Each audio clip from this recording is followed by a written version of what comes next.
इस वक्त एक और बड़ी खबर आपको बता दें कि 15 साल पुरानी गाड़ियों के अब पेट्रोल डीजल नहीं और प्रदूषण कम करने के लिए दिल्ली सरकार का फैसला सामने आया है। दरअसल ये बताया गया कि दिल्ली में 15 साल से ज्यादा पुरानी अगर गाड़ियों का इस्तेमाल आप कर रहे हैं तो फिर इन गाड़ियों को आज से पेट्रोल नहीं दिया जाएगा अगर आपकी गाड़ियों की उम्र 15 साल से अधिक हो चुकी है। और बीजेपी सरकार का यह कहना है कि पिछली सरकार ने प्रदूषण को कम करने के लिए कोई भी कदम नहीं उठाया। केंद्र सरकार की तरफ से जो भी फंड दिया गया उनका भी इस्तेमाल अब तक नहीं किया गया है। तो फिलहाल अब से उन लोगों की भी मुश्किल बढ़ने वाली है जिनकी गाड़ियों का समय पूरा हो चुका है, यानी कि 15 साल से अधिक हो चुका है, लेकिन फिर भी सड़कों पर अगर वो गाड़ियां भागती हुई दिखाई दे रही हैं तो चालानी कार्रवाई तो होगी, लेकिन साथ में अगर आप पेट्रोल के लिए जाते हैं पेट्रोल पंपों पर तो वो भी आपको पेट्रोल नहीं मिलेगा। तो फिलहाल देखिए 10 साल तक की एक समय अवधि होती है किसी भी वाहन के लिए।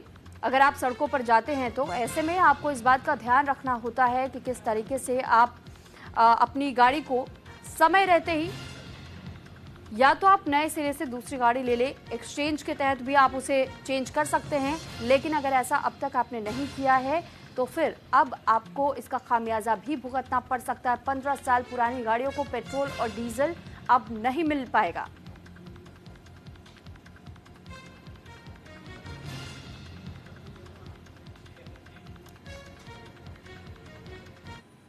तो दिल्ली से जुड़ी अब तक 2 खबरें हमने आपको बताई और एक खबर को लेकर हमने जानकारी हासिल की, लेकिन दूसरी खबर के लिए भी एक बार फिर से हम रिपोर्टर्स का रुख करेंगे और दिल्ली से जुड़ी हुई ये खबर है तो दिल्ली से जुड़े हुए संवाददाता से ही हम इस बारे में जानकारी लेंगे। एक बार फिर से आनंद, मैं आपका रुख कर रही हूँ क्योंकि देखिए जब दिल्ली की हम बात कर रहे हैं तो जिस तरीके से सियासत इन दिनों हम देख रहे हैं, बहुत सारे ऐसे परिवर्तन भी देखने को मिल रहे हैं। खासतौर पर अब ये ठोस कदम उठाया जा रहा है वायु प्रदूषण को लेकर कैग रिपोर्ट और एक और फैसला कि जो 15 साल से पुरानी गाड़ियां हैं वो अब सड़कों पर नहीं चल पाएंगी। इसको लेकर क्या जानकारी? देखिए आज का दिन दिल्ली वासियों के प्रदूषण को लेकर बड़ा इंपॉर्टेंट दिन है। जैसे ही मैंने भी कुछ देर पहले ही बताया कि सीएजी की रिपोर्ट जो कि प्रदूषण के रोकथाम को लेकर है वो आज पटल पर रखी जाएगी। और दूसरी बड़ी खबर ये है कि प्रदूषण को ही रोकने को लेकर, क्योंकि आप जानती हैं खुद भी, आप और हम सब कई लाइव देख चुके हैं, वो समय दिल्ली में दिसंबर के आसपास होता है जो दिल्ली एक गैस चैम्बर में तब्दील हो जाती है। और कहीं ना कहीं प्रदूषण का आलम ये होता है कि एयर क्वालिटी इंडेक्स तमाम आंकड़े छोड़ते हुए हाई जाते हुए डेंजरस लेवल तक चला जाता है। तो दिल्ली वासियों की सांसें घुटनी शुरू हो जाती है। तो यही कारण है कि जैसे बीजेपी की सरकार बनी उन तमाम प्रयासों को कोशिश की जा रही है, चाहे आप जमुना की सफाई को लेकर हो, प्रदूषण को रोकथाम को लेकर हो, कि कहीं ना कहीं ये इस बार का जो समय है वो पिछली सरकारों की तरह ना रहे।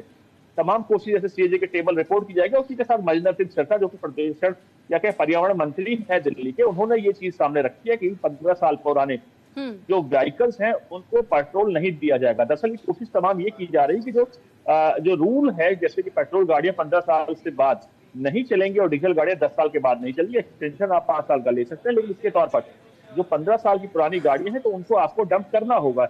यानी इसका मतलब ये है कि आपको उनको मेन स्ट्रीम गाड़ियों से हटाना होगा। दरअसल बीजेपी या कहें दिल्ली सरकार ये कोशिश कर रही है कि इस साल जबकि उनकी सरकार बन चुकी है तो ये आलम पहले की तरह ना हो, यानी वो दिल्ली गैस चैम्बर में तब्दील ना हो। क्योंकि जो बीजेपी ने वादा किया था अपने मैनिफेस्टो में उसमें ये तमाम चीजें सामने रखी गई थी कि दिल्ली की हवा को हम साफ करेंगे, जो पराली से धुआं आ रहा है उसको कम करेंगे और दिल्ली को गैस चैम्बर में तब्दील होने से रोकते हुए कहीं ना कहीं साफ हवा दिल्ली वासियों को मिले, उसको लेकर काम करेंगे।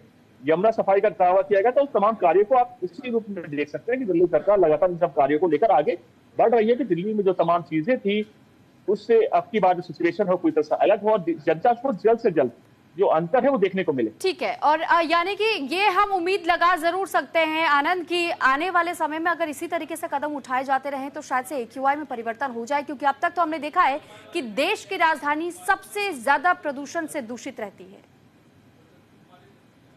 तो भी देखिए सरकार की तमाम कोशिशें हैं कि इस बार की सिचुएशन पिछली बार की तरह से अलग है, लेकिन आपको सोचना होगा पंजाब अभी आम आदमी पार्टी के पास ही है, पंजाब की सरकार है आम आदमी पार्टी के पास है। और जो तमाम जो गैस चैम्बर में दिल्ली तब्दील होती है वो इंटरनल वजह उसकी थोड़ा सा कम होती है, आउटर वजह ज्यादा होती है। क्योंकि पराली जो कि पंजाब में जलाई जाती है और हरियाणा पे जलाई जाती है वो सीधे तौर पर उसका धुआं दिल्ली की ओर आता है।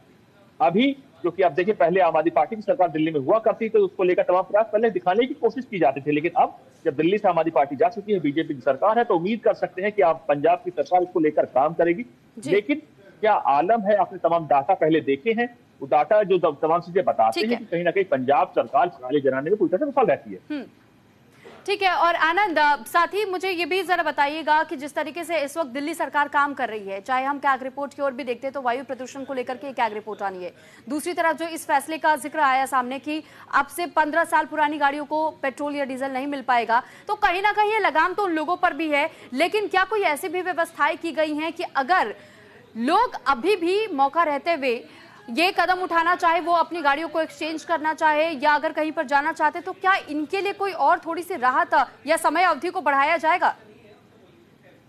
देखिए सुरभि, इसको लेकर ऑप्शंस और भी बहुत हैं। आप अगर आपकी गाड़ी 15 साल से पुरानी है तो आप उसे कटाकर नया एक सर्टिफिकेट लेकर नई गाड़ी ले सकते हैं। और अगर उसके बाद भी आपको दिल्ली में एनसीआर में आप उसको बस 15 साल तक नहीं चला सकते, उसके बाद आप उसने आउटर एनसीआर में भेज सकते हैं। तो कहीं ना कहीं दिल्ली में ऑप्शन इसको लेकर बहुत है। अगर आपकी गाड़ी 15 साल से ज्यादा है, आपको नहीं चलानी, तो आप अपने गांव भेज सकते हैं। और अगर उसके बाद भी आपको नहीं चलानी, गांव भेजने का भी मन नहीं है, तो तौर पर कटवा कर नया एक रजिस्ट्रेशन सर्टिफिकेट लेते हैं, जो आप नई गाड़ी में आपको मदद मिलता है। तो सरकार ने इसको लेकर तमाम एक गाइडलाइंस और रूल लेकर पहले भी आ चुकी है। तो उन्हीं रूल्स को इम्प्लीमेंट करते हुए नई गाड़ी खरीदनी है तो आप नई पे विचार कर सकते हैं। अगर उसके साथ आपको अपने गांव भेजना है तो गांव भेज सकते हैं। कहीं ना कहीं बहुत